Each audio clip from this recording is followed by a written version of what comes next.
प्रिय देशवासियों, नमस्कार। हम सभी ने बीते दिनों में देश का सामर्थ्य और उसका संयम दोनों देखा है। मैं सबसे पहले भारत की पराक्रमी सेनाओं को, सशस्त्र बलों को, हमारी खुफिया एजेंसियों को, हमारे वैज्ञानिकों को, हर भारतवासी की तरफ से सैल्यूट करता हूं। हमारे वीर सैनिकों ने ऑपरेशन सिंदूर के लक्ष्यों की प्राप्ति के लिए असीम शौर्य का प्रदर्शन किया। मैं उनकी वीरता को, उनके साहस को, उनके पराक्रम को आज समर्पित करता हूं हमारे देश की हर माता को, देश की हर बहन को और देश की हर बेटी को ये पराक्रम समर्पित करता हूं। साथियों, 22 अप्रैल को पहलगाम में आतंकवादियों ने जो बर्बरता दिखाई थी, उसने देश और दुनिया को झकझोर दिया था। छुट्टियां मना रहे निर्दोष मासूम नागरिकों को धर्म पूछकर उनके परिवार के सामने, उनके बच्चों के सामने बेरहमी से मार डालना, यह आतंक का बहुत विभत्स चेहरा था, क्रूरता थी। ये देश के सद्भाव को तोड़ने की घिनौनी कोशिश भी थी। मेरे लिए व्यक्तिगत रूप से ये पीड़ा बहुत बड़ी थी। इस आतंकी हमले के बाद सारा राष्ट्र, हर नागरिक, हर समाज, हर वर्ग, हर राजनीतिक दल एक स्वर में आतंक के खिलाफ कड़ी कार्रवाई के लिए उठ खड़ा हुआ। हमने आतंकवादियों को मिट्टी में मिलाने के लिए भारत की सेनाओं को पूरी छूट दे दी और आज हर आतंकी, आतंक का हर संगठन जान चुका है कि हमारी बहनों बेटियों के माथे से सिंदूर हटाने का अंजाम क्या होता है। साथियों, ऑपरेशन सिंदूर ये सिर्फ नाम नहीं है, ये देश के कोटि कोटि लोगों की भावनाओं का प्रतिबिंब है। ऑपरेशन सिंदूर न्याय की अखंड प्रतिज्ञा है। 6 मई की देर रात, 7 मई की सुबह पूरी दुनिया ने इस प्रतिज्ञा को परिणाम में बदलते देखा है। भारत की सेनाओं ने पाकिस्तान में आतंक के ठिकानों पर, उनके ट्रेनिंग सेंटर्स पर सटीक प्रहार किया। आतंकियों ने सपने में भी नहीं सोचा था कि भारत इतना बड़ा फैसला ले सकता है। लेकिन जब देश एकजुट होता है, नेशन फर्स्ट की भावना से भरा होता है, राष्ट्र सर्वोपरि होता है, तो फौलादी फैसले लिए जाते हैं, परिणाम लाकर दिखाए जाते हैं। जब पाकिस्तान में आतंक के अड्डों पर भारत की मिसाइलों ने हमला बोला, भारत के ड्रोन्स ने हमला बोला, तो आतंकी संगठनों की इमारतें ही नहीं, बल्कि उनका हौसला भी थर्रा गया। बहावलपुर और मुरिद के जैसे आतंकी ठिकाने एक प्रकार से ग्लोबल टेररिज्म की यूनिवर्सिटीज रही है। दुनिया में कहीं पर भी जो बड़े आतंकी हमले हुए हैं, चाहे 9/11 हो, चाहे लंदन ट्यूब बॉम्बिंग हो, या भारत में दशकों से जो बड़े बड़े आतंकी हमले हुए हैं, उन सब के तार कहीं ना कहीं आतंक के इन्हीं ठिकानों से जुड़ते रहे हैं। आतंकियों ने हमारी बहनों का सिंदूर उजाड़ा था, इसलिए भारत ने आतंक के ये हेडक्वार्टर्स उजाड़ दिए। भारत के इन हमलों में 100 से अधिक खूंखार आतंकवादियों को मौत के घाट उतारा गया है। आतंक के बहुत सारे आका बीते 2.5-3 दशकों से खुलेआम पाकिस्तान में घूम रहे थे, जो भारत के खिलाफ साजिशें करते थे। उन्हें भारत ने एक झटके में खत्म कर दिया। साथियों, भारत की इस कार्रवाई से पाकिस्तान घोर निराशा में गिर गया था, हताशा में गिर गया था, बौखला गया था।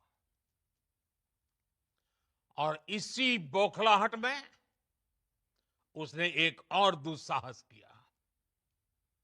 आतंक पर भारत की कार्रवाई का साथ देने के बजाय पाकिस्तान ने भारत पर ही हमला करना शुरू कर दिया। पाकिस्तान ने हमारे स्कूलों, कॉलेजों को, गुरुद्वारों को, मंदिरों को, सामान्य नागरिकों के घरों को निशाना बनाया। पाकिस्तान ने हमारे सैन्य ठिकानों को निशाना बनाया। लेकिन इसमें भी पाकिस्तान खुद बेनकाब हो गया। दुनिया ने देखा कि कैसे पाकिस्तान के ड्रोन्स, पाकिस्तान की मिसाइलें भारत के सामने तिनके की तरह बिखर गई। भारत के सशक्त एयर डिफेंस सिस्टम ने उन्हें आसमान में ही नष्ट कर दिया। पाकिस्तान की तैयारी सीमा पर वार की थी, लेकिन भारत ने पाकिस्तान के सीने पर वार कर दिया। भारत के ड्रोन्स, भारत की मिसाइलों ने सटीकता के साथ हमला किया। पाकिस्तानी वायुसेना के उन एयरबेस को नुकसान पहुंचाया, जिस पर पाकिस्तान को बहुत घमंड था।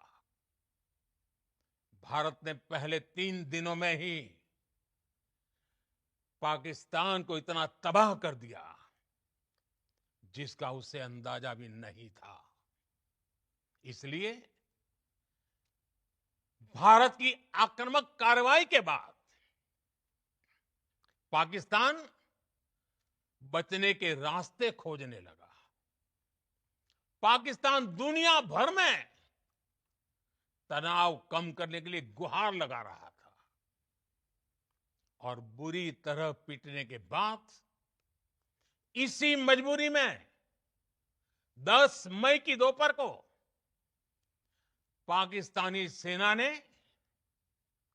हमारे डीजीएमओ को संपर्क किया। तब तक हम आतंकवाद के इंफ्रास्ट्रक्चर को बड़े पैमाने पर तबाह कर चुके थे। आतंकियों को मौत के घाट उतार दिया गया था।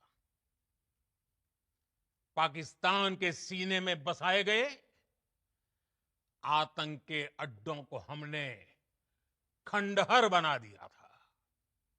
इसलिए जब पाकिस्तान की तरफ से गुहार लगाई गई, पाकिस्तान की तरफ से जब ये कहा गया कि उसकी ओर से आगे कोई आतंकी गतिविधि और सैन्य दुस्साहस नहीं दिखाया जाएगा, तो भारत ने भी उस पर विचार किया। और मैं फिर दोहरा रहा हूं, हमने पाकिस्तान के आतंकी और सैन्य ठिकानों पर अपनी जवाबी कार्रवाई को अभी सिर्फ स्थगित किया है। आने वाले दिनों में हम पाकिस्तान के हर कदम को इस कसौटी पर मापेंगे कि वो क्या रवैया अपनाता है। साथियों, भारत की तीनों सेनाएं, हमारी एयरफोर्स, हमारी आर्मी और हमारी नेवी, हमारी border security force BSF, Bharat के अर्धसैनिक बल लगातार अलर्ट पर है। सर्जिकल स्ट्राइक और एयर स्ट्राइक के बाद अब ऑपरेशन सिंदूर आतंक के खिलाफ भारत की नीति है। ऑपरेशन सिंदूर ने आतंक के खिलाफ लड़ाई में एक नई लकीर खींच दी है। एक नया पैमाना, न्यू नॉर्मल तय कर दिया है। पहला, भारत पर आतंकी हमला हुआ तो मुंह तोड़ जवाब दिया जाएगा। हम अपने तरीके से, अपनी शर्तों पर जवाब देकर रहेंगे। हर उस जगह जाकर कठोर कार्रवाई करेंगे जहां से आतंक की जड़ें निकलती हैं। दूसरा, कोई भी न्यूक्लियर ब्लैकमेल भारत नहीं सहेगा। न्यूक्लियर ब्लैकमेल की आड़ में पनप रहे आतंकी ठिकानों पर भारत सटीक और निर्णायक प्रहार करेगा। तीसरा, हम आतंक की सरपरस्त सरकार और आतंक के आकाओं को अलग अलग नहीं देखेंगे। ऑपरेशन सिंदूर के दौरान दुनिया ने पाकिस्तान का वो घिनौना सच फिर देखा है, जब मारे गए आतंकियों को विदाई देने पाकिस्तानी सेना के बड़े बड़े अफसर उमड़ पड़े। स्टेट स्पॉन्सर्ड टेररिज्म का ये बहुत बड़ा सबूत है। हम भारत और अपने नागरिकों को किसी भी खतरे से बचाने के लिए लगातार निर्णायक कदम उठाते रहेंगे। साथियों, युद्ध के मैदान पर हमने हर बार पाकिस्तान को धूल चटाई है और इस बार ऑपरेशन सिंदूर ने नया आयाम जोड़ा है। हमने रेगिस्तानों और पहाड़ों में अपनी क्षमता का शानदार प्रदर्शन किया और साथ ही न्यू एज वॉरफेयर में भी अपनी श्रेष्ठता सिद्ध की। इस ऑपरेशन के दौरान हमारे मेड इन इंडिया हथियारों की प्रामाणिकता सिद्ध हुई। आज दुनिया देख रही है 21वीं सदी के वॉरफेयर में made in India defence equipments, इसका समय आ चुका है।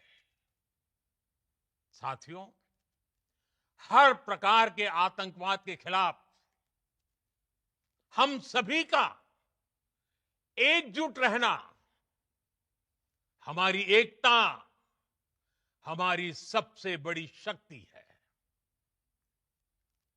निश्चित तौर पर ये युग युद्ध का नहीं है, लेकिन ये युग आतंकवाद का भी नहीं है। टेररिज्म के खिलाफ जीरो टॉलरेंस, ये एक बेहतर दुनिया की गारंटी है। साथियों, पाकिस्तानी फौज, पाकिस्तान की सरकार जिस तरह आतंकवाद को खाद पानी दे रहे हैं, वो एक दिन पाकिस्तान को ही समाप्त कर देगा। पाकिस्तान को अगर बचना है तो उसे अपने टेरर इंफ्रास्ट्रक्चर का सफाया करना ही होगा। इसके अलावा शांति का कोई रास्ता नहीं है। भारत का मत एकदम स्पष्ट है। टेरर और टॉक एक साथ नहीं हो सकते। टेरर और ट्रेड एक साथ नहीं चल सकते और पानी और खून भी एक साथ नहीं बह सकता। मैं आज विश्व समुदाय को भी कहूंगा, हमारी घोषित नीति रही है, अगर पाकिस्तान से बात होगी तो टेररिज्म पर ही होगी।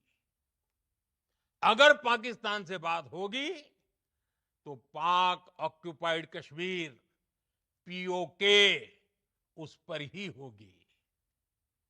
प्रिय देशवासियों, आज बुद्ध पूर्णिमा है। भगवान बुद्ध ने हमें शांति का रास्ता दिखाया है। शांति का मार्ग भी शक्ति से होकर जाता है। मानवता शांति और समृद्धि की तरफ बढ़े, हर भारतीय शांति से जी सके, विकसित भारत के सपने को पूरा कर सके, इसके लिए भारत का शक्तिशाली होना बहुत जरूरी है और आवश्यकता पड़ने पर इस शक्ति का इस्तेमाल भी जरूरी है। और पिछले कुछ दिनों में भारत ने यही किया है। मैं एक बार फिर भारत की सेना और सशस्त्र बलों को सैल्यूट करता हूं। हम भारतवासी के हौसले, हर भारतवासी का एकजुटता का शपथ, संकल्प, मैं उसे नमन करता हूं। बहुत बहुत धन्यवाद। भारत माता की जय। भारत माता की जय। भारत माता की जय।